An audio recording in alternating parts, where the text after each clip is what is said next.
تو صدقہ یاد رکھیے بڑا اجر و ثواب والا معاملہ ہے۔ اب صدقہ کسے کہتے ہیں مختصر سا ڈیفائن کرنے کی کوشش کرتا ہوں، اس کا ڈیفینیشن تعریف مختلف علماء نے مختلف تعریف دی ہے، میں اس کا ایک ڈیفینیشن جو آسان آپ کے لیے سمجھنے کے لیے ہوگا وہ ڈیفینیشن آپ کے سامنے رکھتا ہوں۔ صدقہ کیا ہے؟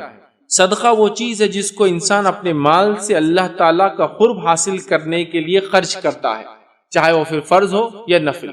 صدقہ وہ چیز ہے، وہ مال ہے جو بندہ اللہ تعالیٰ سے نزدیکی حاصل کرنے، قرب حاصل کرنے کے لیے خرچ کرتا ہے، چاہے فرض ہو چاہے نفل ہو، یاد رکھیے۔ اب اسے صدقہ کیوں کہا جاتا ہے؟ تو علماء لکھتے ہیں صدقہ اس لیے کہا جاتا ہے کہ صاحب صدقہ کر کے یہ جتلانا چاہتا ہے کہ وہ جنت کا سچا متلاشی ہے، کیونکہ صدقہ صدق سے آتا ہے، سچائی سے آتا ہے۔ تو صدقہ دینے والا صدقہ دے کر یہ اعلان کرتا ہے، یہ جتلاتا ہے کہ اللہ میں سچے دل سے جنت کا طلبگار ہوں، اس لیے تیری راہ میں صدقہ کرتا ہوں، سمجھا؟ اسی لیے اس کو صدقہ کہا جاتا ہے۔ یا اس بات پر صدقہ دلالت کرتا ہے کہ جو صدقہ کرنے والا صدقہ کرتا ہے وہ حقیقت میں اپنے ایمان کا اظہار کرتا ہے، مطلب اپنے ایمان میں سچا ہونے کا دعویٰ کرتا ہے۔ صدقہ سچ سے آتا ہے، صدق ہے نا، صادق سچ بولنے والا، اسی سے لفظ آتا ہے نا، صدیق جیسا ابوبکر صدیق رضی اللہ عنہ، سمجھا؟ تو گویا صدقہ دینے والا اللہ سے قرب حاصل کرنے کے لیے مال خرچ کرتا ہے، فرض ہو یا نفل ہو، اور صدقے کو صدقہ اس لیے بھی کہا جاتا ہے کہ وہ بندہ اعلان کرتا ہے اے اللہ میں سچے دل سے جنت کا متلاشی ہوں، یا وہ اعلان کرتا ہے کہ میں ایک سچا ایمان والا ہوں، کیونکہ تیرے دین نے مجھے حکم دیا، تو نے اپنے نبی کے ذریعے مجھے حکم دیا، میں جو ہے اس کو خرچ کر رہا ہوں، دیکھ تو نے حکم دیا اور میں خرچ کر رہا ہوں۔ تو یہ ہوا صدقہ، اس کا مختصر سا تعارف، ڈیفینیشن جو آپ کے سامنے میں نے رکھا۔ آئیے صدقے کا اجر و ثواب کیا ہے، کس کو آپ دے، مختصر آپ کے سامنے رکھتا ہوں، بہت تفصیل میں نہیں جاؤں گا انشاءاللہ۔ پہلا، صدقے کے سب سے پہلے مستحق آپ کے رشتہ دار ہیں، آپ کے رشتہ دار ہے، یاد رکھیں سب سے پہلے مستحق جس کو آپ صدقہ دیں وہ آپ کے جو ہے رشتہ دار ہیں۔ کیونکہ رسول اکرم صلی اللہ علیہ وسلم نے دیکھیے اس بات کو یوں بیان کیا کہ مسکین پر صدقہ کرنا ایک عام صدقہ ہے، اور رشتہ دار پہ صدقہ کرنا صدقہ اور صلہ رحمی دونوں ہیں۔ تو رشتہ دار پہ خرچ کیجئے، اپنے رشتہ داروں پر خرچ کیجئے، یہ سب سے پہلے مستحق ہے۔ آج ہم کو خرچ کرنے کا جذبہ جاگتا بھی ہے تو غیر رشتہ داروں کو کرتے ہیں، رشتہ داروں کو نہیں، وہ بہت ایسے ویسے فلاں فلاں۔ ابو ایوب انصاری رضی اللہ عنہ ایک مرتبہ پریشان ہے، بیوی نے بھاپ لیا، شوہر پریشان ہے کچھ وجہ سے، کہا کیا بات ہے ابو ایوب آپ بڑے پریشان نظر آتے ہیں؟ تو کہا مال اتنا جمع ہو گیا، یہ مال کا جمع ہونا مجھے پریشان کر رہا ہے، کیونکہ صحابہ خرچ کرنے کے عادی تھے۔ تو ان کی بیوی نے کہا پھر اس کا حل کیا ہے، کر لو جاؤ۔ بیوی سمجھ گئی کہ حل کیا ہے، حل یہ ہے کہ شوہر خرچ کریں گا سکون ہو جائیں گا، نکلے خرچ کر کے آئے۔ جب خرچ کر کے آ گئے تو بیوی نے کہا کتنا خرچ کیا آج؟ تو کہا 32,000 درہم خرچ کیا آج۔ بہت اچھا کیا، کہا کہ اس میں خرچ کیا؟ تو کہا رشتہ داروں میں، تو کہا یہ اور اچھا کام کیا آپ نے۔ تو بیوی بھی کیسی ہے دیکھیے، کہہ رہی ہے رشتہ داروں میں خرچ کر چکا ہے، زیادہ ہے نا۔ آج اگر سمجھ لیجیے کوئی شوہر بول رہا مجھے بہت پریشانی ہو رہی، کیوں؟ وہ پیسے بہت ہو گئے، تو بھی بولیں گے لاؤ میرے کو دے دو۔ آپ پاگل ہو گئے، آپ خرچ کرنے کی بات کر رہے ہیں، آپ کا دماغ جگہ پہ تو ہے نا، اس کے لیے سب کچھ کر رہے ہیں ہم، چلو ادھر لاؤ۔ نہیں بھائی وہ بیگم مجھے خرچ کرے بغیر سکون نہیں آنے والا، تو بولی کرو لیکن تمہارے رشتہ دار میں کرے نا تو دیکھو میں کیا کرتی، پھر کہیں بھی دینا لیکن تمہارے بھائیوں کو نہیں دینا، کس کو بھی دو تم ان کو مت دو، وہ فلاں فلاں اور فلاں ایسے۔ کون سا انسان دنیا میں جس نے برائی نہیں، مجھے بتائیے۔ جن کے ساتھ ہم زیادہ رہتے ہیں تو ان کی برائی زیادہ دکھ کر آتی ہے، ہر انسان میں کچھ نہ کچھ برائی ہے ہی، بائی ڈیفالٹ ہم ایسے، کل بنی آدم خطا، آدم کی اولاد خطا کاری ہے، لیکن جو نزدیک ہوتے ہیں نا ان کی برائیاں زیادہ نظر آتی ہے، اس لیے سب سے زیادہ برائیاں ایک دوسرے کی نظر شوہر اور بیوی کو آ جاتی ہے سب سے پہلے، اس لیے کہا معروف طریقے سے رہو بیویوں کے ساتھ، سب سے نزدیک لوگ ہیں نا۔ اس کے بعد کس کی برائی سب سے زیادہ نظر آتی ہے؟ آپس میں بھائیوں کی، تو آئیں گی نا ساتھ رہیں گے، تو جب دور جس کو نہیں دکھتی آپ کو برائی تو اچھا سمجھ رہا ہے، اس میں بھی ہے، ہر انسان برا ہے، لیکن پہلے اگر مدد کے مستحق ہے آپ کے تو آپ کے رشتہ دار ہے، آپ کے رشتہ دار ہے، آپ کے رشتہ دار ہے۔ اس میں سب سے پہلا حق آپ کی بیوی کا ہے، بیوی بچوں کا پہلا حق یاد رکھیں۔ اس میں نبی اکرم صلی اللہ علیہ وسلم کا ایک صحابی ہے کہ اللہ کے رسول صلی اللہ علیہ وسلم، مسند احمد کی روایت ہے، میرے پاس 1 دینار ہے کیا کروں؟ تو کہا انفق علی اہلک، اپنے بیوی پہ خرچ کر۔ کہا ایک اور ہے، اب اس کو کیا کروں؟ تو کہا انفق علی ولدک، اپنے بچوں پہ خرچ کر، ٹھیک۔ کہا ایک اور ہے، تو کہا اپنے نفس پہ خرچ کر۔ کہا ایک اور ہے، تو کہا اب تو جانتا ہے کیا کرنا ہے، مطلب اب صدقہ کر دے۔ تو بیوی پہ خرچ کر، بچوں پہ خرچ، نفس پہ خرچ کر، باقی صدقہ کرتے۔ اور صحابہ کی زندگی میں نہیں ملتا، اپنے آپ پہ خرچ کرتے، اس سے زیادہ جو ہوتا بیچ دیتے۔ لیکن ہمارے پاس ایشو یہ پرابلم یہ ہے کہ جو حدیث میں اپنے نفس پہ خرچ کرنے کا بیوی بچوں پر، اس کی کوئی لمٹ ہی نہیں ہے ہمارے پاس۔ ابھی 10,000 کما رہا تو 15 تنخواہ ہونے سے پہلے 15 کے خرچ کا پورے پلاننگز ہو گئے، پردے بدلنا، ہینڈ سیٹ بدلنا، یہ بدلنا، صوفہ نیا، یہ نیا گاڑی چینج کرنا ہے، مطلب 15 ہوئی نہیں تو ابھی پلاننگ پورے۔ اب 15 سے 20 ہو تو اس کی پلاننگ ہے، 20 سے اور حالت یہ ہے کہ کروڑوں کما کے بھی نہیں پڑ رہے ہیں، کیونکہ اس کی بھی پلاننگ ہے خرچ کرنے کی. تو ایک لمٹ بنائیے، سرٹن لمٹ ہونا چاہیے. 1 دینار تھا تو کہا بیوی کے لیے 1 دینار تھا بچو، 1 دینار اپنے لیے، اب 1 دینار تو جاتا فان تابصروا حدیث میں، آپ تیرے کو معلوم کیا ہوشیاری کرنا ہے، اب خرچ کرنا ہے تو چلے گئے خرچ کر. سمجھے آپ بات کو؟ یہ بڑی اہم چیز ہے. تو رشتہ داروں پہ سب سے پہلے آپ کو خرچ کرنا یاد رکھیے، یہ پہلے حقدار. دوسرا یتیم، ٹھیک ہے، خرابات دار کے بعد یتیم آتے. یتیموں کا دوسرا حق یاد رکھیے ہمارے مال میں، اس لیے کہ یتیم دنیا کا سب سے کمزور انسان ہوتا ہے، اور بھوک کے بعد موت ہوتی ہے. اس لیے قرآن میں 2 چیزوں کے بارے میں بڑا آیا، کھانا کھلاؤ، بھوکے کھانا کھلاؤ، بھوکے کھانا کی. تو بھوک کے بعد کیا ہے؟ موت ہے. اور یتیم کا حق دو، چونکہ یتیم سماج کا سب سے کمزور فرد ہوتا ہے. یتیم کی کیا یتیمی ہوتی ہے، اس کی کیا کمزوری ہوتی ہے، میں ڈیفائن نہیں کر سکتا کہ تو یتیمی کیا ہوتی ہے، یتیم کو پتہ چلتی یتیمی کیا ہوتی ہے. ایک مثال دے سکتا ہوں صرف سمجھنے کی. میں باہر یا میرا بچہ گھر سے باہر جاتا ہے اور اس کو چھیڑ دیتا ہے تو وہ کیا بولتا ہے؟ ابھی رک جاؤ، میں اپنے باپ کو بلا کے ابو کو بلا کے لاتا ہوں. لیکن یتیم کچھ بھی نہیں بولتا، اس کو معلوم پیچھے کوئی بھی نہیں اس کی.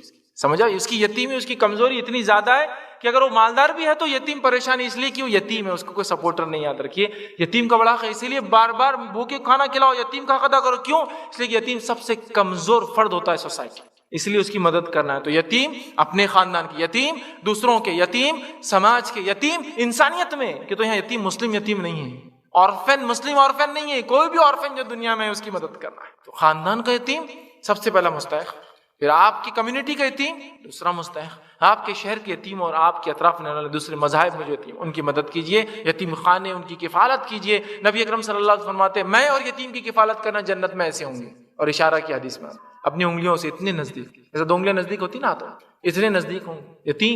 یتیموں کا بڑا مقام ہے، یاد رکھیں بڑا مقام ہے. یتیموں کو نبی اکرم صلی اللہ علیہ وسلم نے وہ حق اور وہ مقام ملا کہ نبی اکرم صلی اللہ علیہ وسلم نے ایک یتیم بچے کو اپنے کاندھے پر بٹھا کر عید کی نماز کے لیے لے گئے، چونکہ ان کے والد نہیں تھے.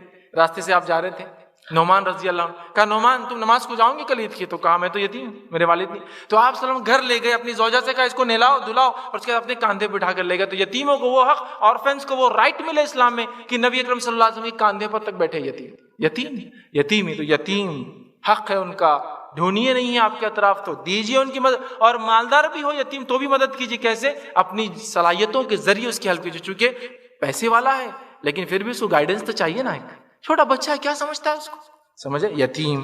تیسرا بیوہ، اس لیے کہ بیوہ عورت جو ہے یہ کمزور عورت عمومی اعتبار سے ویسے ہی کمزور ہے کمانے کے معاملے میں، اور اس پر بیوہ ہو جائے مطلب شوہر کا سہارا نہ ہو، اس کی مدد کی جائے. ہم نے یہ قصے تو سنے، کہانیاں تو بولی، واقعہ سناتے ہیں، فلاں عورت برائی کرتے پکڑے گی، فلاں عورت نے 10-20 روپے کے لیے برائی کی، منہ کالا کیا، فلاں ہی کیا. لیکن بیک گراؤنڈ سٹوریز کبھی سنی ہے آپ نے؟ اس کے پیچھے کی کہانیاں کبھی پڑھی ہے آپ نے؟ ان کی حقیقتوں کو دیکھا ہے آپ نے؟ صرف پکڑنے کے لیے آپ نے تو گروپ بنا دیا، ان کی ہیلپ کے لیے کیا کیا آپ نے؟ جو مجبوریاں ان کو نکال رہی ہے اپنے گھروں سے، وہ مجبوریوں پہ تو کچھ نہیں کیا، خالی ان کے عمل کو ایسا کر رہی بیوہ عورتیں. یہ کیا ہے؟ ان کے لیے سسٹم بنائیے. یہ سسٹم ہونا چاہیے ہمارے سماج میں کہ سب سے پہلے بیوہ ہو تو اس کے نکاح کا انتظام ہو. اب اللہ رحم کرے، اب کہاں تک اور کون سے ایشو سے بات کی، کوئی سسٹم ہی نہیں. پہلے تو کنواریوں کی نکاح کا مسئلہ ہے، تو اس کو بیچاری کو کہاں سے ملے گا کوئی شوہر، تو اس کا کوئی سسٹم نہیں. تو اب تو زندگی بیچاری نے بیوہ کی گزارنا ہے، اور ہیلپ کا بھی سسٹم نہ ہو تو یہ کہاں جائیں گے. چوتھا یاد رکھیں مسکین غریب، مسکین لوگ، پیسہ نہیں ہے. مسکین کس کو کہتے ہیں؟ اس کے پاس اتنا مال نہیں جتنے میں اپنی زندگی چلا سکتا ہے، ایک نارمل لائف. کہ تو آج ہم نے اتنا سٹینڈرڈ ہائی کر دیا لیونگ کا کہ وہ کتنا بھی بولو تو میں مسکین ہی رہتا ہوں پھر بھی، کیونکہ کھانا ہے، اور کھانا تو عام بات ہے، میٹھا کہاں اس کے بعد، میٹھا تو عام بات ہے، ٹھنڈا کہاں اس کے بعد. تو ہماری مسکینی ختم نہیں ہوتی ہے. مسکین کا مراد وہ جو ایک عام زندگی جینے کو جو مال لگتا ہے بیچارے کے پاس نہ ہو، وہ مسکین ہے، اس کو دیجیے. اسی طرح جو ہے پانچواں مسافر گھر کا تو مالدار کروڑپتی ہے، آ گیا راستے میں پریشان ہو گیا، مال لٹ گیا، چوری ہو گیا، ختم ہو گیا، ایکسپیکٹیشن نہیں تھی کتنے دن رکوں گا، پیسہ اڑ گیا، مدد کیجیے. یہ بھی حقدار ہے آپ کے صدقات کا. اسی طرح چھٹا سوال کرنے لوگ آتے ہیں نا، لیکن یہ پروفیشنل سوالی نہیں ہے مراد میری اس بات سے. سوال سے مراد وہ لوگ جو مجبور ہو جاتے ہیں آپ سے سوال کرنے کے لیے، پروفیشنل نہیں. جنہوں نے اپنے گداگری بھک منگی کو پروفیشن بنا دیا، وہ لوگ غور سے سن لیں جنہوں نے بھک منگی کو اپنا پروفیشن بنا دیا، خاندانی طریقہ ہے جینے کا بنا دیا. نبی اکرم صلی اللہ علیہ وسلم فرماتے جو شخص بنا عذر کے مانگے، اور مانگ کب سکتا ہے انسان معلوم آپ کو؟ جب ایک وقت کا کھانا ہو تو ایک وقت کے کھانے کے حد تک مانگ سکتا ہے، پورے دن کا بھی نہیں، ایک وقت کا. اور جب ایک وقت کا کھانا نہیں ہے تو مانگ سکتا ہے، اور کتنا مانگ سکتا ہے ایک وقت کے کھانے کا؟ صرف جو گداگیری کرے، مانگے اللہ کے علاوہ کسی اور سے سوال کرے بنا وجہ، وہ روز قیامت اللہ کے سامنے ایسا جائیں گا کہ اس کے چہرے پر گوشت نہیں ہوگا، کیونکہ وہ اللہ کے علاوہ کسی کے سامنے سوال کیا کرتا تھا. ٹھیک ہے، تو سوالیوں کو دیجیے. اسی طرح گردنیں چھڑانے میں ٹھیک ہے، جیسے کہ اس زمانے میں غلام تھے، غلام کو آزاد کرنا. آج کے دور میں وہ نوجوان جو بلا کسی عذر کے، بلا کسی وجوہات کے جیلوں میں ڈال دیے گئے، اور آپ جانتے ہیں، اور وہ ہیبیچول افینڈرز نہیں ہیں، وہ مجرم نہیں ہمیشہ کے، ہو گئی غلطی، خطا تھی، کبھی جنوین بھی ہو سکتا اور کبھی بالکل بھی نہیں، یوں ہی پکڑ لی گئے. ان کو چھڑانے میں کچھ ایسے علاقے بھی ہمارے ممالک میں پائے جاتے ہیں جہاں لوگ سالداری کے نام پہ غلامیوں کو ابھی بھی جاری رکھے ہوئے. سالداری سمجھتے نا، یہ سال بھر کام کریں گا، 1000 روپے بیچارہ سال بھر کام کر رہا، کیسے کریں گا؟ یہ بھی غلامی قسم، اس کا پیسہ ادا کر دی جا کہ بھائی کتنا ہے اس میں، 50,000 یہ دے دیتا ہوں، چھوڑو اس کو، کرنے تو کچھ اور کریں گا وہ نکل کے. سالداری کے نام پہ بھی غلامی چلتی ہے آج ہی، میں نے دیکھا ہوں. پھر اگلے سال پھر کنٹینیو ہوتا ہے، بولے ابھی بھی نہیں ادا کر سکے تو ٹھیک ہے، تو ادا کیجئے، ان کو جو ہے آزاد کیجئے. اسی طرح سفید پوش لوگ، وائٹ کالر، کون ہے معلوم؟ یہ لوگ جن کے تعلق سے قرآن بتا رہا ہے یہ کون لوگ ہیں. سنیے، قرآن میں اللہ رب العزت فرماتا ہے، سورہ بقرہ سورہ نمبر 2 آیت نمبر 273 273، اللہ فرماتا ہے کہ خاص طور پر مدد کرو مستحق وہ اور تنگ دست لوگوں کی جو اللہ کے نام سے ایسے گھر گھر جا کر جو ہے مطلب آیت کا معنی یہ ہے کہ ان لوگوں کی ہم مدد کریں جن لوگوں کو دیکھ کر آپ نہیں پتا کر سکتے کہ یہ لوگ مانگ رہے ہیں یا ان کو چیز کی ضرورت ہے. مطلب وہ آپ کے سامنے آ کے مانگیں گے نہیں، دو، اس کو مسکین کہتے ہیں در حقیقت، وہ مانگیں گے نہیں، لیکن ان کے چہروں سے آپ کو اندازہ ہو جائے گا کہ ان کو ضرورت ہے. لیکن عام لوگ ان کو دیکھیں گے تو سمجھیں گے یہ تو غنی لوگ ہیں، مالدار ہیں. اللہ رب العزت کیا فرماتا ہے ان کے تعلق سے، یحسبهم الجاہل اغنیاء، جو لوگ جن کے بارے میں نہیں جانتے وہ سمجھتے تو مالدار ہیں، جن کو علم نہیں ہے وہ سمجھتے ہی مالدار ہیں، لیکن ان کے چہروں سے آپ پتا کر سکتے مال نہیں ہے. ان کو خرچ کیجئے، یہ مسکین ہے. تو مسکین ملتا نہیں، مسکین کو ڈھونڈ کر دینا پڑتا ہے. سمجھ رہے آپ؟ جو آپ کا دوست بھی ہو سکتا ہے، آپ کا کوئی بہت سگا بھائی بھی ہو سکتا ہے، اور آپ کا بالکل پڑوسی لیکن مانگتا نہیں ہے آپ سے، یہ بھی ہو سکتا ہے. اسی طرح دینی ادارے، یہ بھی مستحق ہے کہ آپ ان کو دے اپنا مال و دولت. جو مختلف دعوتی، اصلاحی اور دیگر کام کرتے ہیں یہ بھی مستحق ہے. اسی طرح 10واں اور آخری، آپ جس کو بھی صدقہ دیں کوشش کریں متقی اور پرہیزگار انسان ہو. مسکین، مسافر، سارے ترجیحات کس کو دیں گے؟ متقی. اس لیے کہ نبی اکرم صلی اللہ علیہ وسلم فرما کہا تو اس بات کا خیال رکھنا، کہ صحابی کو کہا تو اس بات کا خیال رکھنا کہ تیرا مال اور تیرا کھانا صرف متقی لوگ کھائے، کہ تیرا مال متقی لوگ کھائے. تو لہٰذا کوشش کرے کہ آپ ایسے لوگوں کو دے، یہ غریب، مسکین، مسافر، سارے لوگ جو تقوی والے ہوں. اب جو ہے صدقے کے تعلق، اور آئیے حدیث کے الفاظ کس طرح سے. بخاری کی روایت ہے، نبی اکرم صلی اللہ علیہ وسلم فرماتے اور کہتے ہیں کہ اللہ تعالیٰ فرماتا ہے، حدیث قدسی ہے، اللہ تعالیٰ فرماتا ہے قال اللہ انفق یا ابن آدم، اے آدم کی اولاد تو خرچ کر، انفق علیک، اور میں تجھ پر خرچ کروں گا. تو ابو ہریرہ فرماتے ہیں نبی اکرم صلی اللہ علیہ وسلم فرمایا، اللہ تعالیٰ فرماتا ہے کہ اے ابن آدم تو خرچ کر، میں تجھے دیے جاؤں گا، تو خرچ کر، میں تجھے دیے جاؤں گا، تو خرچ کر، میں تجھے دیے. اللہ نے وعدہ کر دیا خرچ کرنے والوں پر کہ میں تجھے دیے جاؤں گا، تو خرچ تو کر. ہم خرچ تو کریں، اللہ ہم پہ خرچ کریں گے، اللہ ہم کو دیا. کیسے؟ میں آپ کو نہیں سمجھا سکتا، میں نہیں سمجھا سکتا. اللہ نے وعدہ کیا مطلب اس نے دینا ہے. کیسے؟ وہ بہتر جانتا ہے. اللہ کی حکمتیں، اللہ کے طریقے دینے کے جو ہم سمجھ نہیں سکتے. دو اور سمجھو، مت دو، کبھی سمجھ میں نہیں آنے والا اراز کیسا ہوتا ہے. اور جس نے دیا وہ سمجھ رہا ہے، جس نے لینے کی ذہنیت بنا دی اللہ اس کو لینے والا بنا رہا، اور جس نے دینے کی ذہنیت بنا دی اللہ تعالیٰ ان کو دینے والا بنا. ایسے بھی اللہ کے بندے اتنا خرچ کرتے ہیں، آپ کبھی کبھار تعجب کریں گے کہ کیسا خرچ کرتے ہیں، لیکن اس کے بعد بھی ان کے مال و دولت میں رتی برابر کمی نہیں آتی، بلکہ بڑھتے جاتے ہیں سال در سال. تو اور آزما اس کو کیسا اللہ دیتا ہے. آگے بڑھتے ہیں. مال خرچ کرنے والے کے اندر خیر خواہی کا جذبہ ہوتا ہے، بھلائی کا جذبہ ہوتا ہے، ایثار کا جذبہ ہوتا ہے، رشتہ قائم کرنے کا جذبہ ہوتا ہے، اچھائی کا جذبہ ہوتا ہے. مال روکنے والے سے جو ہے اس سے کوئی خیر نہیں، اس سے بخل ہوتا ہے، وہ دھوکہ دے سکتا ہے، خون خرابہ کر سکتا ہے، رشتوں کو توڑنے والا ہوتا ہے. اس لیے کہ مال بچانا ہے نا. تو مال خرچ کرنے سے نفس میں ایسی اچھی صفتیں اور ایسے اچھے اخلاق پیدا ہوتے ہیں جو مال جمع کرنے سے اتنے ہی اس کے الٹے بری صفتیں اور برے اخلاق جمع ہوتے ہیں.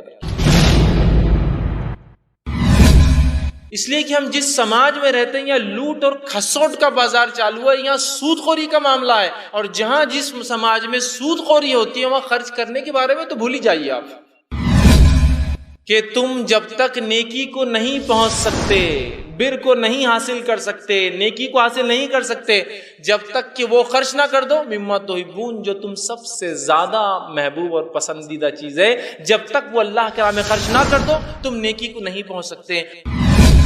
رب حکم دیتا ہے خرچ کرو، ہماری دوڑ صرف جمع کرنے میں ہے، یاد رکھیے۔ ہر شخص روز قیامت اپنے صدقوں کے سائے تلے ہوں گا جب تک کہ اللہ لوگوں کے فیصلے نہیں کر دیتا۔ وہ دینے والے لوگ تھے، وہ سماج ہی الگ تھا، ہم لینے والے ہو چکے ہیں، تو اللہ پھر ہم کو لینے والا ہی بناتا ہے، پھر لیتے رہو، تم کو دینے کا مزاج بناتا ہے۔ تو اللہ کی راہ میں خرچ کرنا یہ اتنی اہم صفت ہے، اتنی اہم صفت ہے، اسی کو انتہا نہیں یاد رکھی۔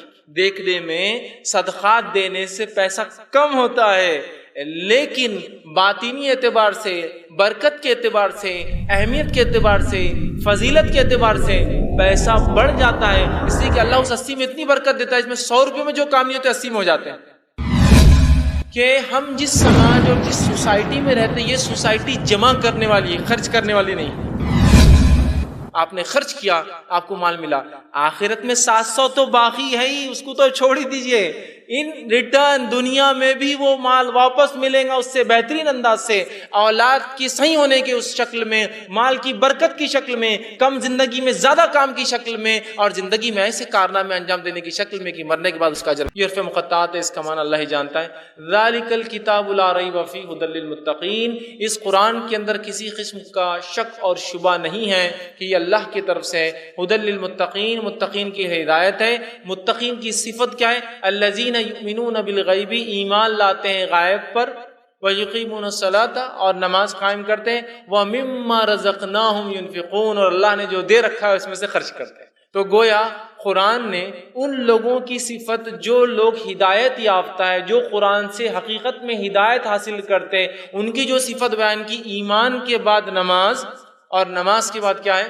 وَمِمَّا رَزَقْنَاهُمْ يُنْفِقُونَ، اللہ نے جو کچھ اپنی نعمتوں میں سے ان کے پاس دے رکھا ہے اس میں سے وہ خرچ کرتے ہیں۔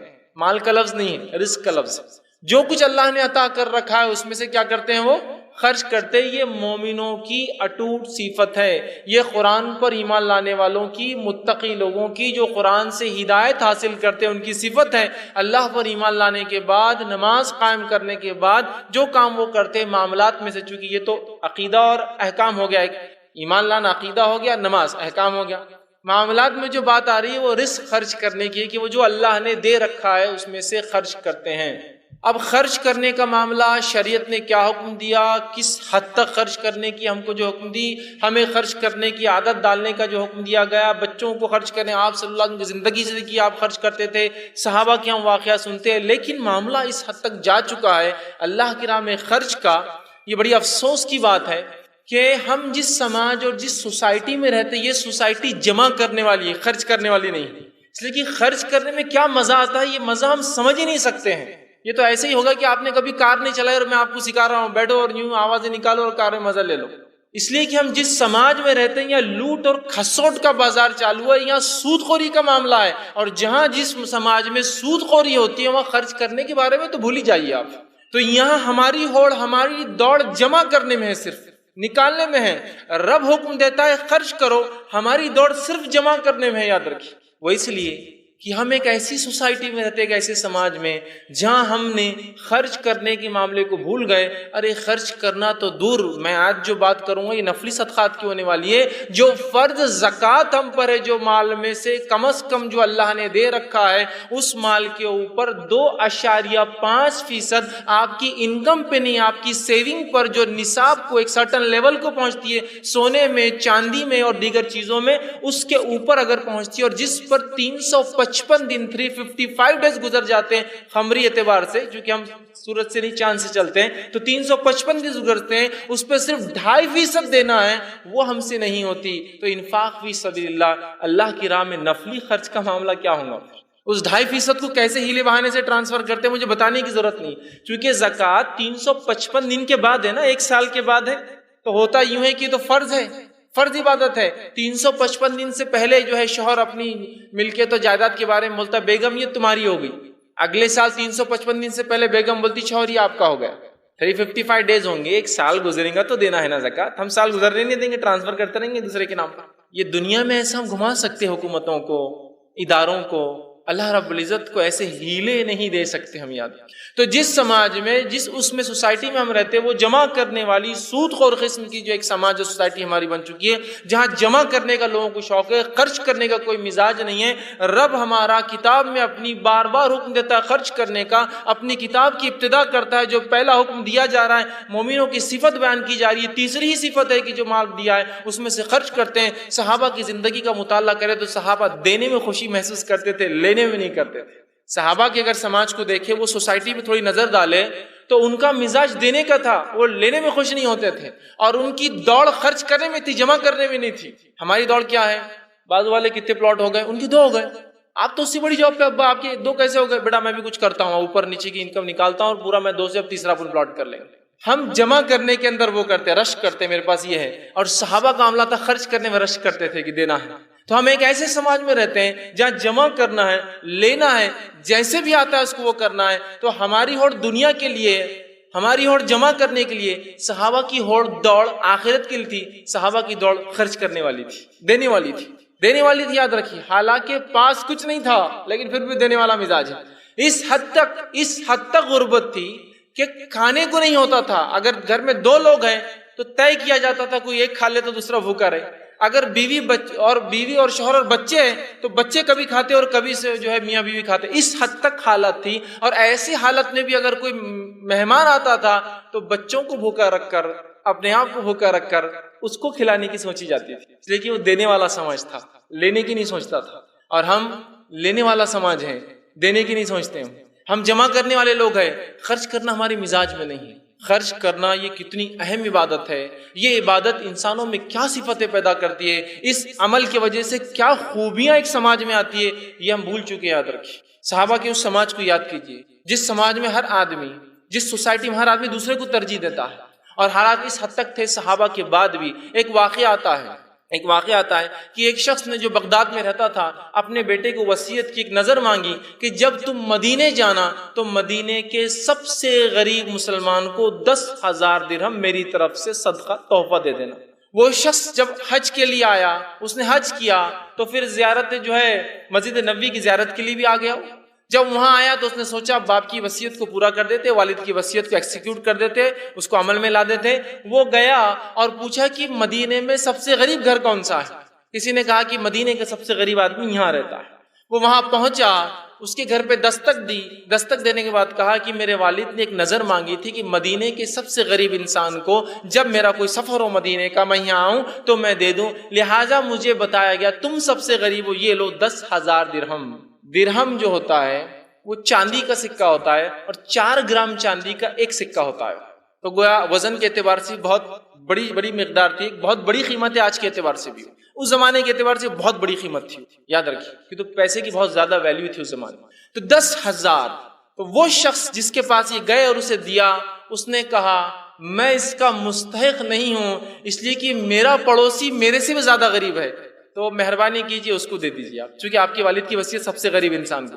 وہ شخص وہاں سے نکلا, پڑوسی کے پاس گیا, کہا کہ میرے والد کی وصیت تھی کہ سب سے غریب انسان کو مدینے کے میں 10,000 درہم دوں, لہٰذا میں پہلے آیا اور مجھے بتایا گیا کہ فلاں گھر جو ہے سب سے غریب ہے. لیکن جب میں وہاں گیا تو انہوں نے کہا ہم سب سے غریب نہیں ہیں, کیونکہ آپ کی شرط کیا تھی والد کی سب سے غریب, میرا پڑوسی سب سے غریب ہے, اس کو دے دیجیے. اس نے کہا تو لہٰذا میں آپ کے پاس آیا, آپ یہ 10,000 درہم لے لیجیے. تو اس نے کہا نہیں, میرا پڑوسی اور میں غربت میں دونوں برابر ہیں, میں کم غریب نہیں ہوں, میں بھی اتنا ہی ہوں جتنا میرا پڑوسی, وہ مجھ سے زیادہ نہیں ہے, لہٰذا آپ کیا کیجئے دونوں میں بانٹ دیجئے کہ ہم دونوں برابر غریب ہیں. تو اس نے 5,000 اس کو اور 5,000 اس کو دی. کیا سماج ہے, اندازہ لگائی.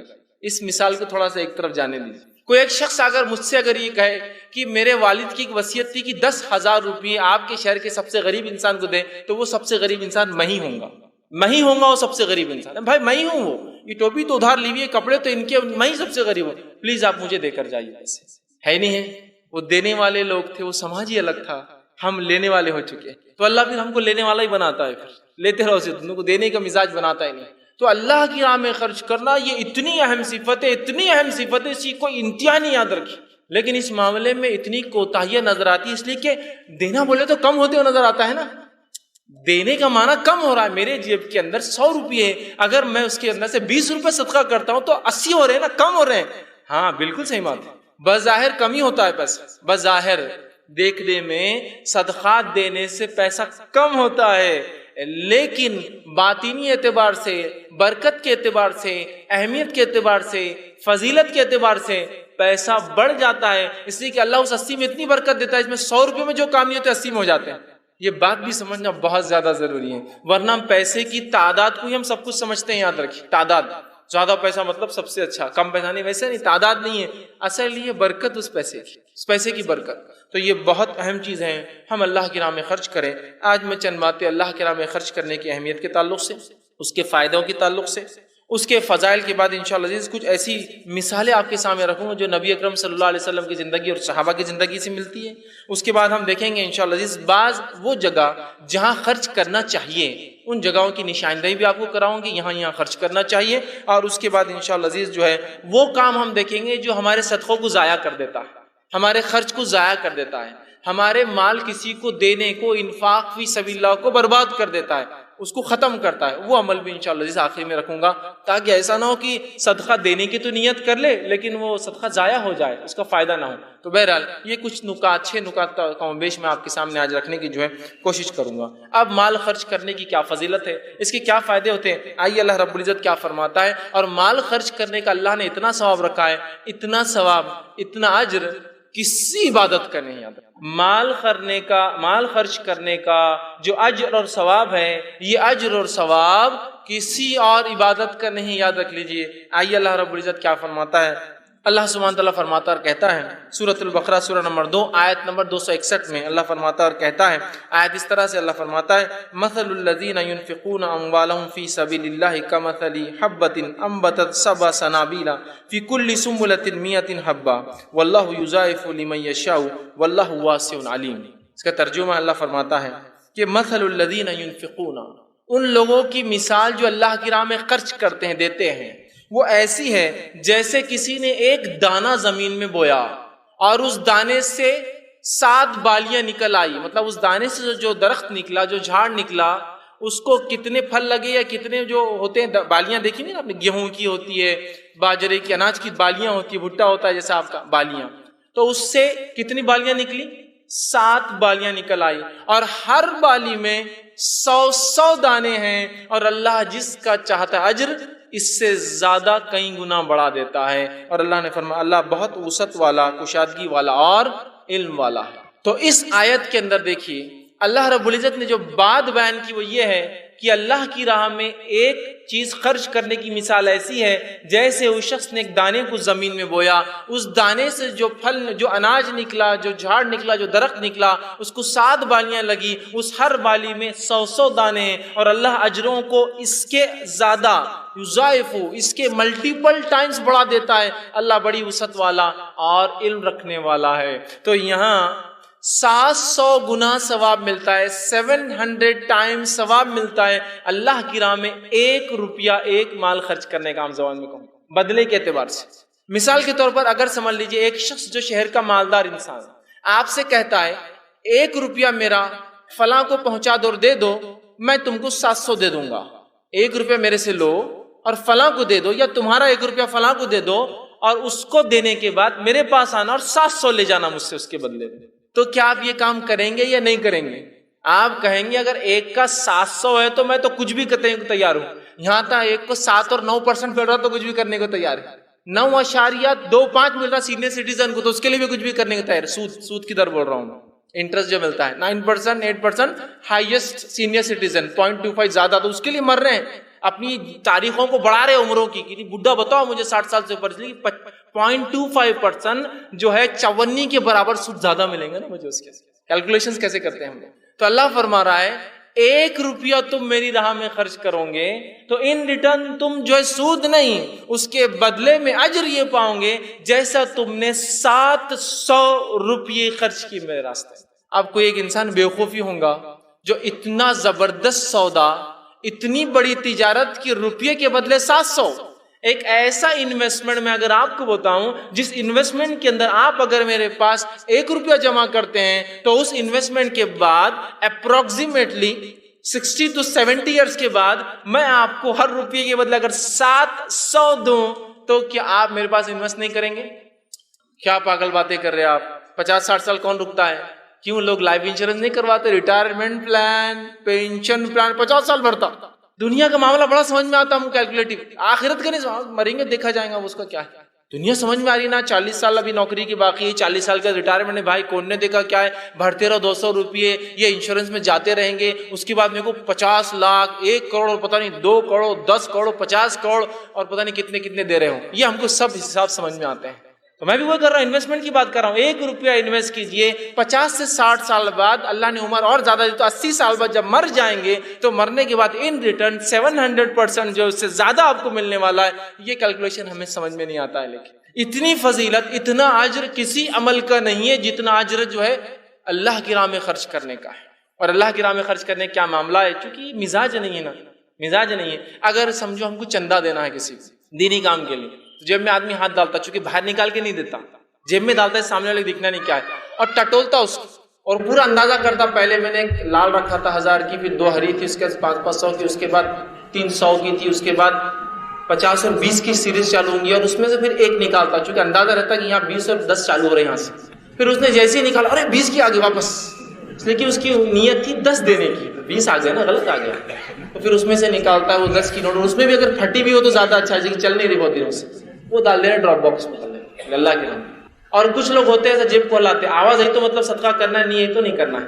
مطلب چلر اگر ہو، چھٹے ہو تو صدقہ کرنا ہے، چھٹے نہ ہو تو صدقہ نہیں کرنا ہے. اس لیے کہ بندے کو صدقہ نہیں کرنا ہے، چونکہ ہمیں اس کا بدلہ ہی نہیں پتا ہے، تو کیوں میں صدقہ کروں گا؟ مجھے پتہ ہی نہیں کیا ملنے والا ہے.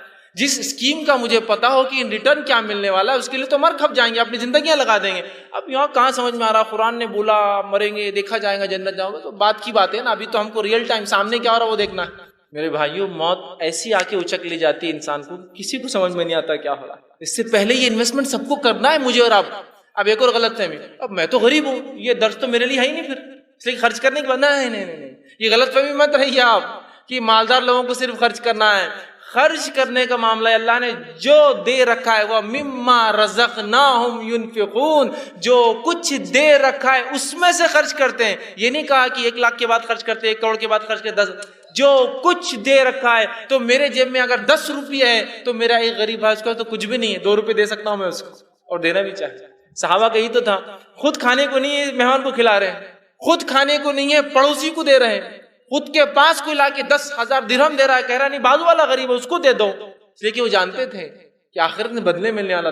دینے والا سمجھتا، لینے کا مزاج ہے ہی نہیں، لینے کا مزاج ہی نہیں ہے. اور آج لینے کا یہ حال ہو چکا ہے. ایک واقعہ سناتا ہوں. ایک مرتبہ ایک مقام پر میں گیا اور وہاں مجھے ایک 10 کی نوٹ پڑی ہوئی دکھی. تو میرے ساتھ جو ایک شخص تھے انہوں نے کہا کہ اس کو اٹھا لوں کیا؟ میں نے کہا نہیں، گری ہوئی چیز ہے، اٹھائیں گے تو پھر اعلان کرنا پڑتا، اس کو پہنچانا پڑتا، لہٰذا اب یہ 10 روپے کے لیے کون کر سکتا ہے؟ اور جبکہ دعوے داروں کا کیا حال ہوگا؟ تو کہا نہیں فیصلہ اپن صدقہ تب کریں گے جب اس کو پوچھا جائے گا کس کی ہے. تو ہم جس جگہ کھڑے تھے وہاں اور بھی لوگ تھے، لیکن اس کے بغیر نہیں ہوگا. تو کہا نہیں اپن اٹھا لیں گے، اپن کچھ کریں گے، پوچھیں گے کسی سے. میں نے کہا ٹھیک پوچھو. انہوں نے 10 کا نوٹ اٹھایا اور اٹھا کر کہا یہ کس کا ہے؟ اللہ رحم کرے پوری دکان کے سب لوگوں نے بولے ہمارا. جتنے تھے دکاندار سے لے کر اس کے ورکر سے لے کے کھڑے ہوئے لوگ، ہاں میرے. ایک لیڈی تھی، ہاں میرے سے بولے، ہاں بچہ اور میرے تھے انکل. یہ میں نے کہا اب ٹکڑے کرو اس کے یا چھٹے لے کر آؤ اور سب کو دے دو. کہ بولنا اگر اتنے پیسے یہاں گرے 10 سب کے تو 200-300 روپے گرے، لیکن ملے تو صرف 10. تو میں نے کہا میں اسی لیے کہہ رہا تھا مت اٹھاؤ، اس لیے کہ ہماری بد اخلاقیاں نظر آئیں گی، سماج کی بد اخلاقیاں نظر آئیں گی، قومی بد اخلاقی نظر آئیں گی. مت کرو.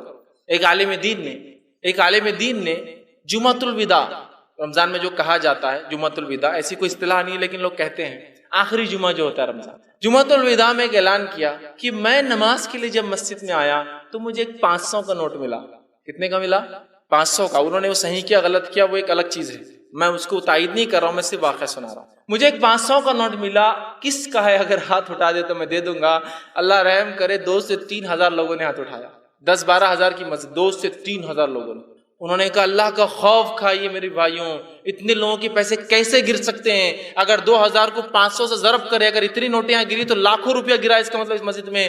اللہ سے ڈریے. تو 500 سے 1000 کے قریب ہاتھ کم ہوئے. 10 منٹ کی وہ جو ہے کرنے کے بعد واعظ و نصیحت، اس کے بعد پھر واعظ و نصیحت کی آخر تک، لیکن 500 ہاتھ نیچے نہیں ہوئے تک. نے کہا بھائی 500. اس کے بعد انہوں نے کہا یہ نوٹ میرا ہی تھا، میں نے صرف یہ بتانے کے لیے اعلان کیا تھا کہ ہم کتنے بد اخلاق ہو چکے ہیں اور پیسوں کے معاملے میں کتنے لالچی ہو چکے ہیں. یہ میرا ہی نوٹ تھا، واپس رکھ۔ یہ حالت ہے مال کے معاملے میں۔ اللہ کہہ رہا دو بدلہ پاؤں گے، 1 گنا نہیں، 2 گنا نہیں، 10 گنا نہیں، اس قیمت کے فیصد میں نہیں کہ اتنا ملے گا، تمہیں اس کے ملٹیپل ٹائم 700 درجے تم خرچ کرو۔ 2 میں یہ رہا میں اس کی مثال ایسی۔ تو اللہ کے راہ میں خرچ کرنے کو اپنا ایک مزاج بنا لے، عادت بنا لے اس کو، جیسا مسجد میں پیسہ نکالنے کو، مدرسے کے لیے پیسہ دینے کو، دینی درسگاہوں میں پیسہ دینے کو، دینی شخصیات کو پیسہ دینے کو سب سے چھوٹی نوٹ تلاش کرتے نا، انہی لوگوں کا حال یہ ہے کہ جب دوستوں کے ساتھ ہوٹل میں جائیں گے تو وہاں فکر لگی رہتی ہے کہ صرف 2000 روپے لایا، دوستوں میں ہے تو کچھ تو اپنی اسٹیٹس اور ویلیو ہے نا، 2000 سے کیا ہونے والا ہے اس سے، سمجھ رہا؟ تو اللہ کی راہ میں اگر 1000 روپے کبھی کوئی دے دے تو اللہ رحم کرے، کوئی اگر کوفت اور ملامت بھی کرتا آدمی، کیوں دے دیا کہ وہ جوش میں آ گیا تھا، جب اب آئندہ بہت سنبھل کے دوں گا، کبھی بھی 1000 کی نوٹ مسجد میں نہیں لے جاؤں گا، مولوی صاحب نے جب بھی خرچ کی بات کرے سنوں گا بھی نہیں اس بات کو، اور اگر جوش میں آئے تو پڑوسی کو بولوں گا میرے والیٹ پہ پوری نظر رکھنا اور 1000 کی نوٹ کبھی نہیں نکالنے لگا۔ یہ کریں گے ہم اس معاملے میں؟ لیکن جہاں معاملہ ہو گیا ہوٹل میں جانے کا، گھومنے کا، خریدو کو بولے ارے اتنے پیسے خرید، آنکھ کو تو لگ رہا ہے نا، دوست پہ تو خرچ کر رہا ہوں نا، نام ہوں گا اس سے، خوش ہوں گے میرے بھائی۔ دیکھیے آپ فرق اللہ کے راہ میں خرچ کرنے کا اور دنیا کے لیے خرچ کرنے کا، چونکہ دنیا کا ہم کو جب ہی ریٹرن نظر آتا ہے نا، لیکن آخرت کا ریٹرن کہاں نظر آتا ہے؟ 700 ٹائم جتنا اجر اللہ نے خرچ کرنے پر رکھا اتنا کسی چیز پہ نہیں، یاد رکھیے۔ اور اللہ رب العزت نے بخیلی کو، خرچ نہ کرنے کو بہت برا کہا، یاد رکھیے۔ اللہ کے راہ میں صدقہ نہ کرنے، ہوڑ کرنے، جمع کرنے کے بارے میں سخت وعید کی ہے۔ میرا مقصد وہ وعیدوں کو بتانا نہیں، یاد رکھیے، صرف اگر زکوٰۃ کے تعلق سے جو کہ فرض ہے دینا، اس پر اللہ نے یہ وعید کی کہ جو لوگ زکوٰۃ نہیں دیں گے روز قیامت ان کے چہروں کو اور ان کے پیٹھ کو، پیشانی کو، چہرے پہ اور پیٹھ پٹھوں جو پیٹھ کے حصے کو، اس سونے اور چاندی کو پگھلایا جائے گا جس کو وہ جمع کرتے تھے، اور ان کو اس پیٹھ پر اور اس کے پیشانی پر پگھلا کے روز قیامت ڈالا جائے گا۔ وہ مال جس کی زکوٰۃ ادا نہیں کی جاتی ہے، صحیح مسلم کی روایت آپ سے فرماتے ہیں کہ وہ مال روز قیامت ایک گنجا سانپ بن کر آئیں گا۔ گنجا سانپ، گنجا سانپ، اس محدثین اس کی اصطلاح کرتے ہیں حدیث کی، گنجا اس لیے ہو جائے گا، سانپ کے سر پہ بال ہوتے، یاد رکھیے تھوڑے سے، لیکن جب اس کا زہر بہت بڑھ جاتا ہے تو اس کے وہ بال بھی جھڑ جاتے ہیں، اس کی اسکن اور رف ہو جاتی ہے، تو اتنا زہریلا ہوں گا کہ اس کے بال چلے جائیں گے، گنجا ہوں گا وہ سانپ اس کے گلے میں توق رنگ کے سے ڈالا جائیں گا، اور وہ اس کے ہونٹ پر ڈسیں گا، بہت نازک جگہ ہوتی ہے، ایک دھکا لگے تو پھٹ جاتا ہے، ہونٹ پر ڈسیں گا اور کہیں گے انا کنزک انا مالک، میں تیرا خزانہ تھا۔ کنز اس مال کو بولتے ہیں اس کی زکوٰۃ نہیں دی جاتی، انا کنزک انا مالک، میں تیرا خزانہ تھا جس کی تو زکوٰۃ نہیں تھا، میں تیرا مال تھا جس کی تو زکوٰۃ ادا نہیں تھی۔ تو یہ تو فرض کے لیے نفلی صدقات کی بار بار تاکید، اور اتنی عذابات اور اتنی وعیدیں آپ نے کی اس تعلق سے کہ ہم خرچ کرنے کا ایک مزاج بنا لیں۔ اللہ رب العزت خرچ کرنے کے بارے میں قرآن میں فرماتا ہے، سورہ مزمل سورہ نمبر 73 اور آیت نمبر 20 میں فرماتا ہے، کہتا ہے وَمَا تُقَدِّمُوا لِأَنفُسِكُم مِّن خَيْرٍ تَجِدُوا عِندَ اللَّهِ وَهُوَ خَيْرٌ وَأَعْظَمُ أَجْرًا، کہ جو کچھ تم اپنی زندگی میں آگے بھیج دو گے وہی خیر ہے، اور اللہ اس کو بہت بڑا دے گا آخرت میں۔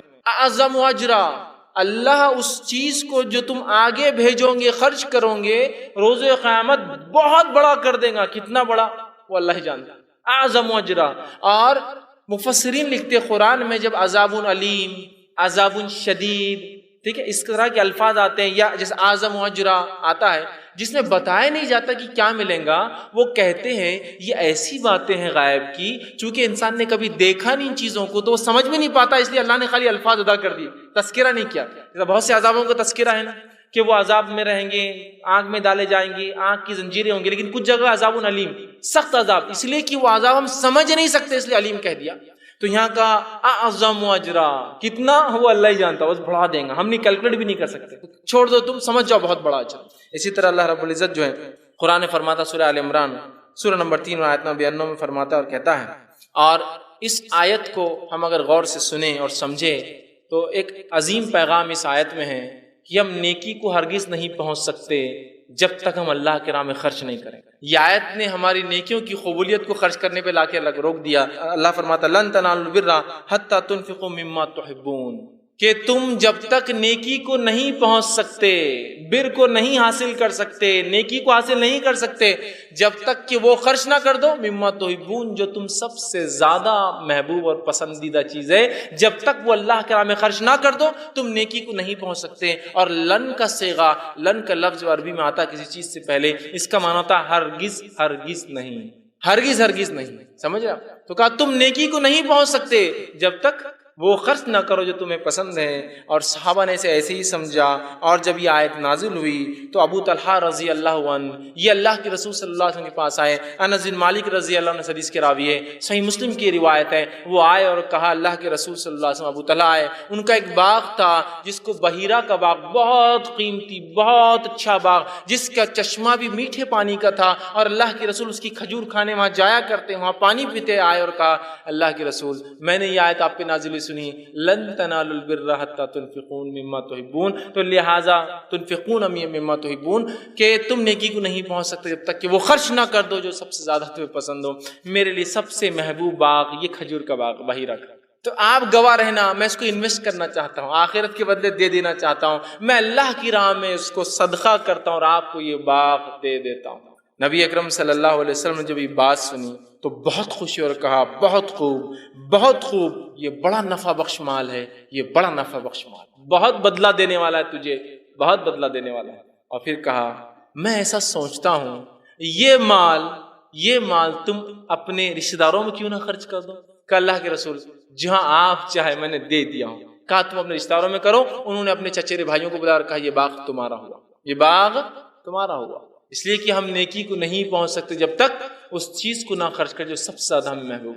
ان کو باغ تک کر دیا اللہ کے رنگ، گویا خرچ کر کے انویسٹ کر دیا انہوں نے۔ یاد رکھیے جو چلا جاتا ہے نا وہی باقی رہتا ہے، جو رہ جاتا ہے نا وہ باقی نہیں ہے۔ نبی اکرم صلی اللہ علیہ وسلم نے ایک بار قربانی کی اور اس کے بعد لوگوں کو تحفے دیے دیتے گئے، آخر میں یہ ہوا آپ کی زوجہ محترمہ نے کہا جو امہات المومنین میں سے کوئی تھی، کہا اللہ کے رسول بس اتنا ہی بچا ہے، مطلب ایک تھوڑا سا حصہ بچا تھا پورا دے دیا آپ نے، تو کہا اتنا ہی نہیں بچا ہے، سمجھے جتنا گیا ہے وہ سب کچھ بچا ہے، اتنا ہی ہے جو ہے آخرت کے لیے بچا نہیں، مطلب جو بچ گیا ہے وہ جو ہے صحیح نہیں ہوا، اس لیے کہ جو دے دیا گیا ہے وہ آخرت کے لیے اسٹاک ہو گیا ہے، اس کا بدلہ ملنے والا، اور جو بچ گیا ہے یہ واقعہ میں جو ہے اس لیے کہ اس کا بدلہ نہیں ملنے والا ہے، تو جو گیا ہے وہ بچ گیا ہے، آپ نے فرمایا، چونکہ وہ کہہ رہی تھی یہ بچ گیا، آپ نے کہا یہ نہیں، جو گیا ہے وہ بچ گیا ہے پورا، اس لیے کہ اس کا بدلہ ملنے والا ہے۔ تو صحابہ کی رسول اکرم صلی اللہ علیہ وسلم کا یہ مزاج تھا، اللہ نے مال کو خرچ کرنے کو یہاں ہمارے اعمال کی قبولیت کے لیے ایک وجہ بنا دیا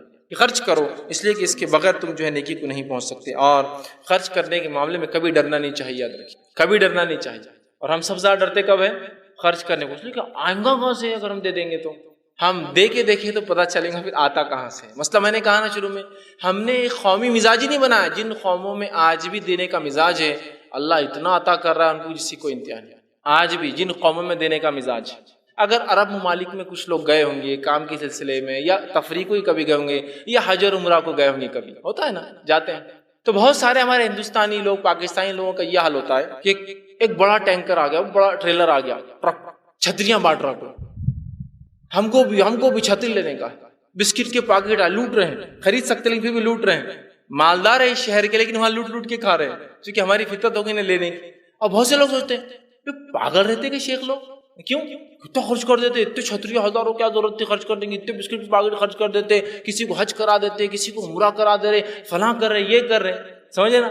ہم کو سمجھ میں نہیں آ رہا نا، اس کو سمجھ میں آ رہا وہ کیا کر رہا ہے، اس کو معلوم ہے یہی تو بچ رہا ہے، باقی سب تو یہیں رہنے والا ہے، وہ بچا رہا ہے، اور ہم چونکہ خرچ کرنے کا مزاج نہیں لینے کا ہے، ہم کو لگتا ہے یہ تو ویسٹ ہو رہا ہے، اگلے سال پھر آ گیا خرچ کرنے، ارے یار تم نے تو پچھلے سال دیے تو تمہارا مال کم ہونا تھا نا، وہ کہیں گا کم کیا بھائی، مال تو آ ہی رہا ہے، بس خرچ کر رہا ہوں اور وہ آتا ہے، اور میں خرچ کرتا ہوں اور وہ آتا ہے، دینے کا مزاج نہیں تو پتہ کیسے چلے گا ہوتا کیا ہے، ہم کو تو لگ رہا کم ہو رہا ہے، یاد رکھیے کبھی کم نہیں ہوتا ہے سوا بڑھنے کے مال خرچ کرنے سے، اس لیے میں نے کہا مال بغیر ڈرے خرچ کیجیے اللہ کی راہ میں، ہم بغیر ڈرے اپنی نفس کے لیے خرچ کرتے صرف، اور وہاں خرچ کرتے جہاں ہم کو دکھاوا، ہماری شان ہوتی ہے، کیسی شان ہوتی ہے ہماری کہ لوگ نام لے بھائی کیا شادی کی ماشاءاللہ، کتنے کنٹل کھانا بنا، کتنے ہزاروں لوگ آئے، ان تمام چیزوں میں صرف ہمارا دھیان ہوتا ہے، یاد رکھیے اس کے علاوہ نہیں ہوتا۔ اس بات کو بہت سختی سے اور بہت ہم کو ایک سیریسنس کے ساتھ سمجھنے کی ضرورت ہے کہ ہمیں جو اللہ کی راہ میں مال خرچ کرنے کا اپنا مزاج بنانا ہے، دے کے تو دیکھیے انشاءاللہ کبھی مال کم نہیں ہوگا، اس لیے کہ اللہ رب العزت سورہ سبا سورہ نمبر 34 آیت نمبر 39 میں 39 میں فرماتا اور کہتا ہے وَمَا أَنفَقْتُم مِّن شَيْءٍ فَهُوَ يُخْلِفُهُ وَهُوَ خَيْرُ الرَّازِقِينَ، اگر تم میری راہ میں خرچ کرو گے تو میں ضرور تمہیں پلٹا کر اس کو دوں گا۔ اللہ کون کہہ رہا ہے؟ اللہ کہہ رہا ہے وَهُوَ يُخْلِفُهُ، میں اس کو مخالف بولتے ہیں نا، الٹی سمت کو بولتے ہیں مخالف، میں اس کو پلٹاؤں گا تمہارے طرف اس مال کو۔ اللہ کیا فرما رہا ہے وَمَا أَنفَقْتُم مِّن شَيْءٍ، جو بھی تم اللہ کی راہ میں خرچ کرتے ہو فَهُوَ يُخْلِفُهُ، میں ضرور اس کو پلٹا کر دوں گا تم کو، وَهُوَ خَيْرُ الرَّازِقِينَ، اور اللہ تو سب سے خیر رزق دینے والا ہے۔ ہم جو خرچ کریں گے وہ پلٹ کر آنے والا ہے، یاد رکھیے جانے والا نہیں ہے، اس لیے میں نے کہا بغیر ڈرے خرچ کیجئے، اللہ آپ کو پلٹا کر دینے والا ہے اس کا بدلہ۔ یخلفہ، وہ مخالف سے الٹا پلٹا کر دیں گا آپ کو، آپ نے خرچ کیا آپ کو مال ملا، آخرت میں 700 تو باقی ہے ہی، اس کو تو چھوڑ ہی دیجئے، ان ریٹرن دنیا میں بھی وہ مال واپس ملے گا اس سے بہترین انداز سے، اولاد کی صحیح ہونے کے اس شکل میں، مال کی برکت کی شکل میں، کم زندگی میں زیادہ کام کی شکل میں، اور زندگی میں ایسے کارنامے انجام دینے کی شکل میں کہ مرنے کے بعد اس کا اجر ملتا رہے۔ یخلفو، اللہ پلٹائیں گا، اس کا بدلہ دینا ہی اللہ ہے۔ تو اس لیے میں نے کہا مال بے جھجک ہو کر خرچ کیجیے اللہ کی راہ میں، مال اللہ کی راہ میں خرچ کرنے والا کبھی غریب نہیں ہو سکتا۔ نبی اکرم صلی اللہ علیہ وسلم نے اس چیز کو بہت خوب اپنی حدیثوں کے اندر بتایا اور بار بار بیان کیا۔ آپ صلی اللہ علیہ وسلم فرماتے ہیں مال خرچ کرنے کے بارے میں، 2 فرشتے، صحیح بخاری کی روایت ہے، 2 فرشتے ہیں جو روز اترتے ہیں اور اللہ رب العزت سے دعا کرتے ہیں، ایک کہتے ہیں اللہ خرچ کرنے والے کے مال کو بڑھا دے، اور دوسرا کہتا ہے اللہ جو خرچ نہیں کرتا، بخیلی کرتا ہے، تیرے راہ میں روکتا ہے، اس کے مال کو برباد کر دے اور تباہ کر دے۔ روز 2 فرشتے اترتے ہیں دنیا میں اور دعا کرتے ہیں، اور اللہ فرشتوں کی دعاؤں کو رد نہیں کرتا۔ یاد تو دعا کرتے ہیں کہ اے اللہ دینے والے کے مال کو بڑھا، اور دوسرا کہتا ہے اللہ خرچ نہ کرنے والے کے مال کو تباہ اور برباد کر۔ تو گویا جو مال خرچ نہیں کرتا وہ روز ایک فرشتے کی بددعا کا مستحق بھی بنتا ہے، اور مال خرچ کرنے دیں، مال یاد رکھیے کبھی کم نہیں ہوتا، یاد رکھیے، اور مال صرف جو ہے بڑھتا ہی رہتا ہے۔ نبی اکرم صلی اللہ علیہ وسلم نے ایک حدیث میں فرمایا جو صحیح مسلم کی آپ نے فرمایا، کہا 2 لوگوں کے سوا کسی اور پر رشک مت کرنا۔ رشک سمجھتے نا، کاش میں ایسا ہوتا، سمجھ رہا؟ 2 لوگوں کے سوا کسی اور کے جیسا ہونے کے جیسا رشک نہ کرنا، کسی کے جیسا ہونے کی امید یا اللہ سے امید یا جو ہے اس کی نیت نہ کرنا۔ وہ کون 2 لوگ ہیں؟ پہلا، اللہ نے جس کو قرآن عطا کیا ہو، وہ قرآن کا حافظ ہو، قرآن کو یاد کرتا ہو اور پڑھتا ہو خوب پڑھتا ہو، اللہ نے اس کو قرآن دیا ہو اور وہ خوب اس کی تلاوت کرتا ہو، تو ایسے آدمی کو دیکھ کے آپ بول سکتے کاش میں بھی ایسا ہوتا۔ اور کہا دوسرا وہ آدمی جس کو اللہ نے مال دیا ہو اور وہ دونوں ہاتھوں سے صرف خرچ کرتا ہے، اس آدمی کو دیکھ کے بھی ہم کہہ سکتے کاش میں بھی اس کے جیسا ہوتا۔ یہ 2 لوگوں کے علاوہ رش نہیں کر سکتے۔ اور ہمارا معاملہ کیا ہے؟ کوئی آدمی کو مال خرچ کر دے گا، کیسا بیوقوف ہے یہ، اللہ کبھی ایسا نہیں بنانا میرے کو، بیوقوف، میرے پاس ہوتا نا تو میں اپنی ایک اچھی گاڑی لیتا، ایک اچھا شہر سے باہر بنگلہ بناتا، ایک اچھی سہولت زندگی تھا۔ بیوقوف روز خرچ کرتے رہتا ہے۔ رشک صرف 2 لوگوں پہ ہو سکتا ہے، جس کو قرآن یاد ہو، پڑھتا ہو اس کو خوب، اس کے جیسا کر سکتے اللہ کاش میں بھی ایسا ہوتا، مجھے تو عقل دیتا، حافظہ دیتا، میں بھی یاد کر کے پڑھتا۔ اور دوسرا جس کو مال خرچ کرتے ہوئے دیکھو تو نیت کر سکتے اللہ کاش میں بھی ایسا ہوتا، اس کے جیسا، اور خوب مال خرچ کرتا۔ اس کے علاوہ کسی کے ایسا ہونے کی نیت نہیں کر سکتے، معلوم؟ اور ہمارے پاس خرچ کرنے والے کو ہم کیا سمجھتے ہیں؟ بیوقوف ہے، خرچ کر رہا، دیکھ کیا ضرورت تھی اتنی بڑی مسجد بنانے کی، مسجد تو کوئی بنا کے دے سکتا تھا، کیا ضرورت تھی فلاں یتیم خانے کو دینے کی، کوئی بھی چلا دیں گے، یتیموں کیا ہے کیسی بھی زندگی جی لیتے ہو، کیا ضرورت تھی چیریٹیبل ہاسپٹل بنانے کی، کمی تھی کہ ویسے بھی 10-20 روپے میں علاج ہو جاتا، جو بنا کے رکھ دیے، نہیں، اس لیے کہ وہ انویسٹمنٹ ہے ریئل، وہ بچ رہا ہے اس کا، وہ جانتا ہے۔ اس لیے کبھی کبھار ہائر لیول کے ایسے انویسٹمنٹس ہوتے ہیں جو لوور لیول کے لوگ کبھی سمجھ ہی نہیں پاتے ہیں۔ تو ویسے آج ہمارے مسلمانوں کا حال ہو چکا ہے۔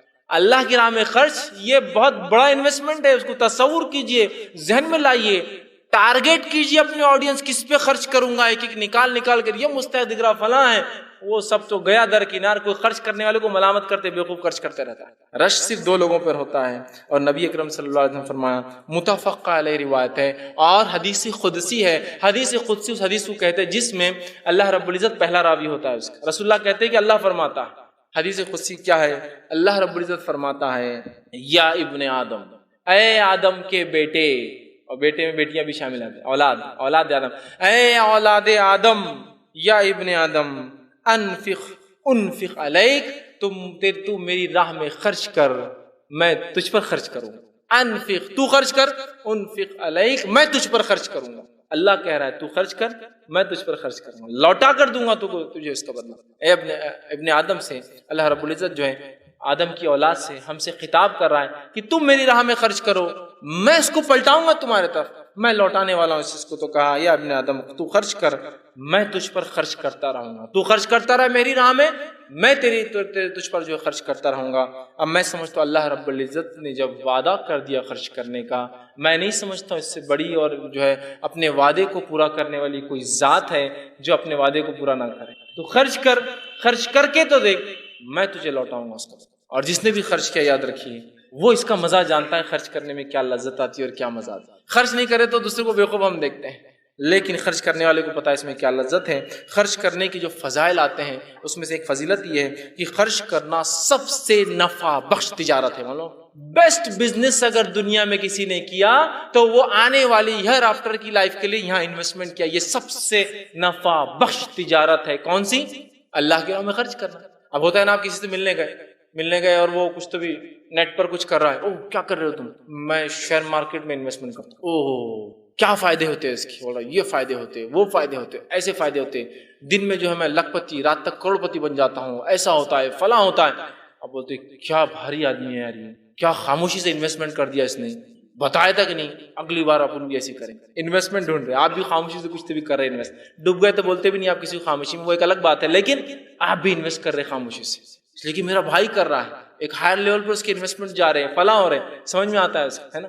اب اللہ کی راہ میں خرچ کریں گے، نہ کچھ دکھ رہا ہے، نہ کوئی معاملہ ہو رہا ہے طے، نہ کوئی سمجھ رہے نا آپ، یہ باتیں ہم کو کیوں سمجھ میں نہیں آ رہی؟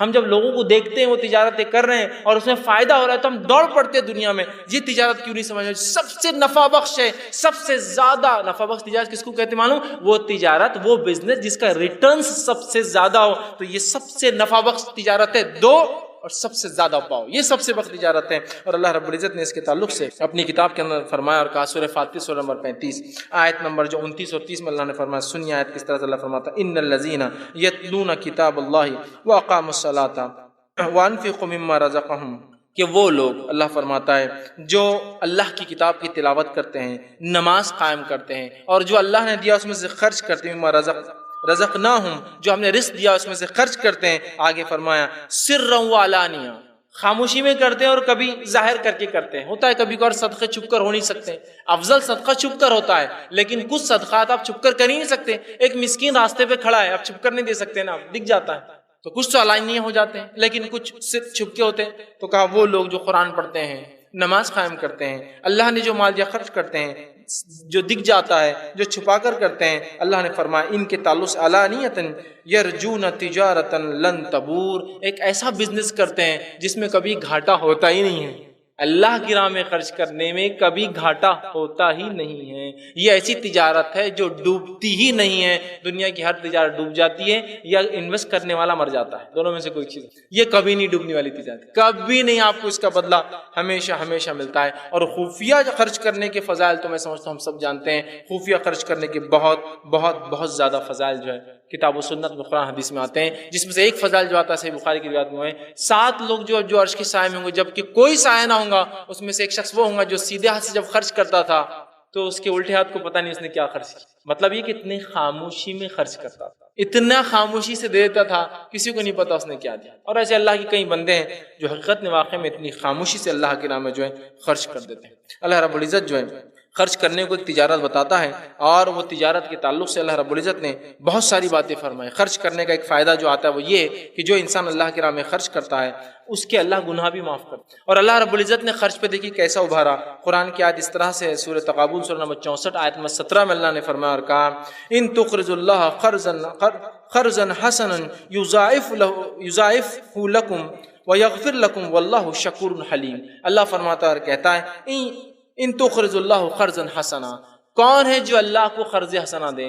حالانکہ تمام چیزوں کا مالک جو کچھ دنیا میں کائنات میں اللہ خود ہے، لیکن اللہ رب العزت پھر کہہ رہا ہے کون ہے جو تم میں سے مجھے قرض حسنا دیں گا؟ حالانکہ یہ مال اللہ کا دیا ہوا ہے، لیکن اللہ ہم سے کہہ رہا ہے مجھے قرض دو۔ تو مالک کو دنیا میں اپنے آپ کو سمجھتے ہو، ٹھیک مجھے قرض دو اس کے بدلے میں، اور اس قرض کو میں کیا کروں گا تمہارے لیے، یضاعف، بہت بڑا دوں گا آخرت میں، اور کیا کام کروں گا اس کے بدلے، وَيَغْفِرْ لَكُمْ، تمہارے گناہوں کو اس خرچ کے بدلے معاف کروں۔ تو مال خرچ کرنے سے مال بڑھتا ہے، مال خرچ کرنے سے آخرت میں بدلہ ملتا ہے، مال خرچ کرنے سے گناہ معاف ہوتا ہے۔ گناہ معاف کرنے